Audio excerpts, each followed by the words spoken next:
If you're thinking about getting a dyslexia diagnosis but you're not entirely sure, then this video is for you. Hey, my name is Arije. I'm a dyslexic in the field of education studies, and this topic I'm going to cover together with Una. She is a dyslexic assessor and tutor. She's also the founder of Blossom for Life, where they help dyslexics embrace their differences and accomplish their ambitions, which is based in Ireland.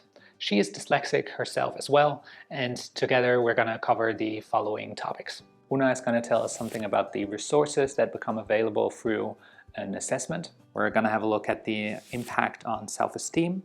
We're having a look at the impact of early intervention. I'm going to show you some testimonies of people that did get a diagnosis. And we're also going to talk about Una's and my own personal experience of being diagnosed with dyslexia. And at the end, Una is going to answer the question what to do next. Towards the end of the video, there will be a free PDF giveaway, but more on that later. Now I would like to welcome Una to the channel, and she is going to cover the first chapter.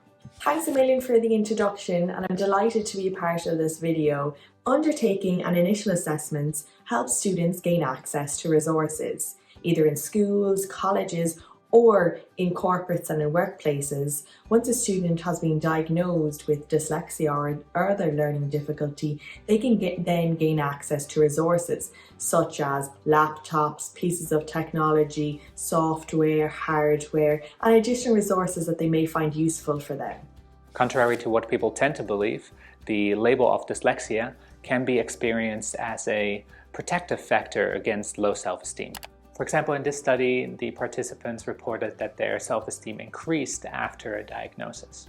That being said, I also would like you to know that a child diagnosed with dyslexia, their parents as well as the teachers, tend to drop their expectations. For example, children labeled with dyslexia were significantly less likely to say that they would go to university. Even though there's no reason you shouldn't be able to go to university as a dyslexic. Both Una and I have advanced academic degrees, and we both did really well. There's also an interesting experiment where researchers tried to figure out the impact of the dyslexic label on students' self-esteem. The researchers created 3 groups. One group consisted of individuals with a dyslexia diagnosis. In the other group were individuals that had shown consistent poor reading, but they have not been diagnosed with dyslexia. Both of these groups were compared with a control group of typical readers.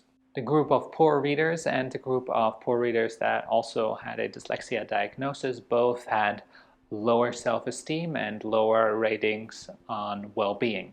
Now, if it were true that the dyslexia label causes additional harm, then the dyslexic group would have to have even lower ratings in self-esteem and even lower ratings in well-being than the group of consistent poor readers. But that is not the case. So there has to be a common underlying cause that both of these groups have in common. And the researchers suggested that that is the experience of struggling academically. This means we don't have to worry about the dyslexic label that much. Instead, we should try to prevent individuals from struggling unnecessarily due to wrong expectations. Okay. Now Una is going to tell us something about the importance of early intervention. Early intervention has been outlined as one of the key most valuable resources in a student's development. If a student is unsure about their own learning capabilities, or a parent or a teacher, it is very important to follow through and avail of an assessment as early as possible. It's often really important to avail of this assessment, as the longer these times go on, the more confusion or the more stress or strain might be put on the student.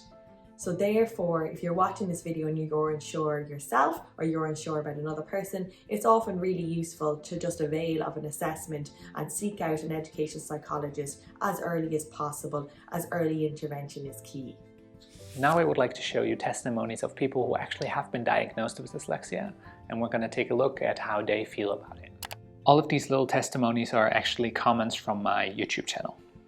And this first person wrote, "I'm currently in 9th grade and got diagnosed with dyslexia about a month ago. I'm definitely happy about it." This person wrote, "The diagnosis helped me let go of my guilt around how much I struggle with reading out loud in college." This person was diagnosed with dyscalculia in his 30s, and he wrote, "I wish I would have known back then about dyscalculia and been diagnosed much sooner." And one more, this person wrote, "Oh gosh, I can't express how I feel right now. I thought something was wrong with me. And finally, I feel relief." Being diagnosed with dyslexia for me means that I'm part of a community that struggles to read and write. And that reminds me of the fact that I'm not alone in all of this. And at the same time, I'm seeing all these vastly successful dyslexic individuals that are truly brilliant. And that is kind of motivating to me. How is it for you, Una? From my experience, I was many years in the education system before I gained an educational psychologist assessment. I had worked all through my younger years in schools and all the way up till I was late into my teens before I moved into college, before actually an English teacher suggested both to me and to my parents at home that I should get an educational psychologist assessment to determine just maybe was there something else going on. I was doing really well in school academically overall, but it used to take me an awful long time to understand homework and to understand questions. So eventually then I went for an education psychologist assessment, which for me was a very challenging process with an awful lot of questions and answers that I had to answer on the day. But it was definitely an insight and an awakening, and from there then I got access to necessary supports that helped me to progress to university and to later on in my academic learning. So what to do next? If you watched this video and found some of the information useful and unsure what to do, it'd be highly recommended to link in with a teacher or a lecturer or somebody in the workplace in order to outline your concerns about yourself or about somebody else, and then seek help on that. Link in with local dyslexia associations. Dyslexia associations are an international body which operate in most countries throughout the world. They may be able to provide some useful suggestions and links. With doing that then, you may gain some names and contacts to link in with education psychologists local in your area. Thank you, Una, for the additional information and for the free PDF with additional tips on getting an official assessment. You can find this PDF in the description below. There will be a link, you click it and it will be sent to your email address. Thank you for watching, give the video a like and see you in the next one.